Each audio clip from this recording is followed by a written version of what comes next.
இன்றைய தினம் ஜனவரி மாதம் 26வது நாள் 76வது குடியரசு தின விழாவை கொண்டாடும் இந்த வேளையில் ஆறாத பல துயரங்களை தாங்கி தீராத பல வழிகளையும் தாங்கி 1947 வரை பெறாத இந்த சுதந்திரத்தையும் பெற்றுத்தந்து குடியரசு என்னும் உன்னத நிலைக்கு ஏது செய்த அனைவருக்கும் வீர வணக்கங்களை தெரிவித்துக் கொண்டு வாழ்த்துக்களையும் தெரிவித்துக் கொண்டு என்னுடைய சிற்றுரையை தொடங்குகிறேன்.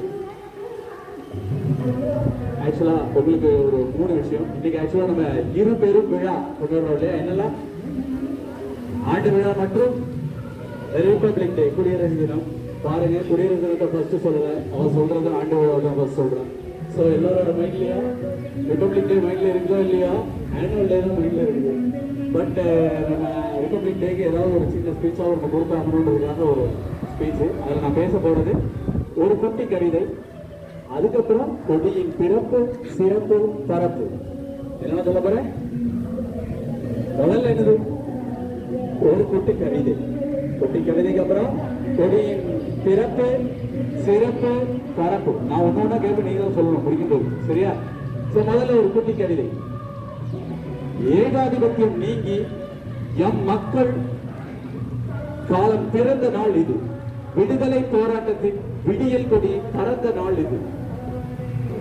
ஆங்கில ஆட்சியில் இருளாட்சி நீங்கி இந்திய ஒளியாட்சி ஒளிர்ந்த நாள் இது. நமது நாட்டிலேயே நம் மக்களாட்சி புலர்ந்த நாள் இது. முடியரசு வீழ்ந்து குடியரசு மலர்ந்த நாள் இது. இதான் கொடி. அடுத்து என்ன சொல்லணும்? கொடியின் பிறப்பு. நம்மளோட கொடி எப்படி பிறந்தது அப்படின்றத சொல்லுவோம். பிறந்ததுன்னா பிறக்கிறதுல தான் உருவான கதை. ஓகேவா? அது எப்படி உருவாயிருக்குன்னு சொல்றேன். நமது இந்தியாவில் ஆந்திர மாநிலம் இல்லையா? ஆந்திர மாநிலத்துல பிங்காலி வெங்கையா அப்படிங்கிறவர் தான் நமது கொடியை வடிவமைத்தவர். அவர் பாத்தீங்கன்னா ஃபர்ஸ்ட் உருவாக்கும் போது இதுல என்ன கலர் இருக்கு? ஆக்சுவலா ஆரஞ்சு கிடையாது. அது ஆக்சுவலா ஆரஞ்சுன்னு சொல்லக்கூடாது. காவி. கரெக்டா டீச்சர் சொல்றாங்க, காவி. அது சாஃப்ரான். இங்கிலீஷ்ல என்னது? சாஃப்ரான். சாஃப்ரான்னா காவி கலர். அடுத்து ஒயிட் அண்ட் கிரீன் இருக்கு. பட் அவர் ஃபர்ஸ்ட் மேட் பண்ணும்போது சாஃப்ரானும் கிரீனும் மட்டும் தான் இருக்கு. அதுக்கப்புறம் நமது தேசப்பிதா யாரு?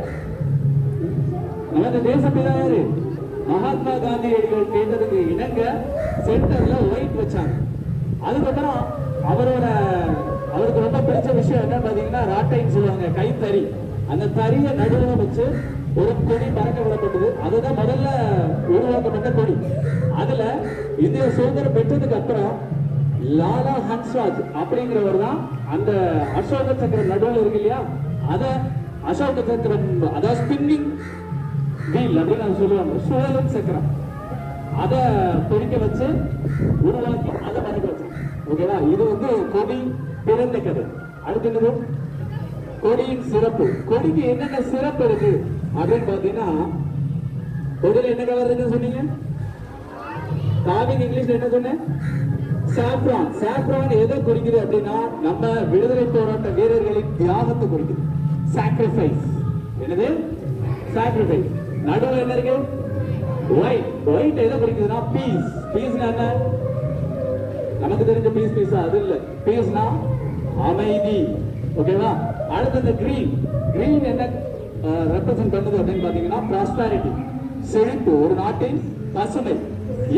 இதத்தான் கொடியின் சிறப்பு. அது நடுவில் இருக்கிற அந்த ஸ்பின்னிங் வீல் இருக்கு, அது எதை சிறப்புப்படுத்துது அப்படின்னு பாத்தீங்கன்னா, நம்ம நாட்டின் முன்னேற்றம், ப்ராக்ரஸ் அப்படின்னு சொல்லுவாங்க.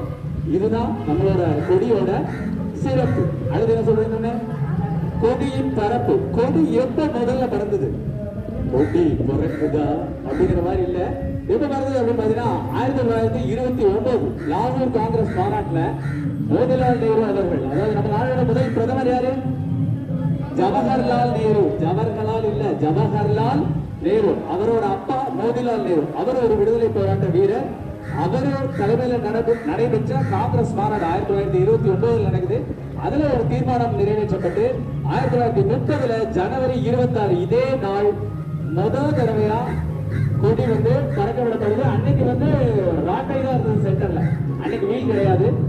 அதுக்கப்புறமா 1950 ஜனவரி 26 பறக்க விடுறாங்க. அதுக்கு முன்னாடியே அரசியலமைப்பு சாசனம் அப்படின்னு ஒண்ணு ரெடி ஆகுது. அது நவம்பர் 26 எழுதி முடிச்சிருக்காங்க. அரசியலமைப்பு எழுதினவர் யாரு? நமக்கு அரசியல் சாசனம் எழுதினவர் யாரு? சட்டவேதை பாபா சாஹிப் அம்பேத்கர். அவர் வந்து நவம்பர் 26 எழுதி முடிச்சிருக்காங்க. அவர் தான் அந்த வரைவு குழுவின் தலைவர். முடிச்சாலும் ஜனவரி 26 நம்ம முதல்ல மோதிலால் நேரு ஏற்றின அந்த தினத்திலே ஏற்றணுன்றதுக்காகத்தான் ஜனவரி 26 நம்ம ரிபப்ளிக் டே கொண்டாடுறாங்க. கொடி பறக்க விடப்பட்டது. இந்த பறப்புக்கு ஒரு விஷயம் இருக்கு. என்னன்னு பாத்தீங்கன்னா, நம்ம இன்னைக்கு என்ன பண்ணோம்? கொடிய ஏற்றணும்னு சொல்லக்கூடாது. பிளாக் ஹாய்ஸ்டிங் கிடையாது. ஆக்சுவலா இண்டிபெண்டன்ஸ் டேக்கு மட்டும்தான் கொடி ஏற்றணும்.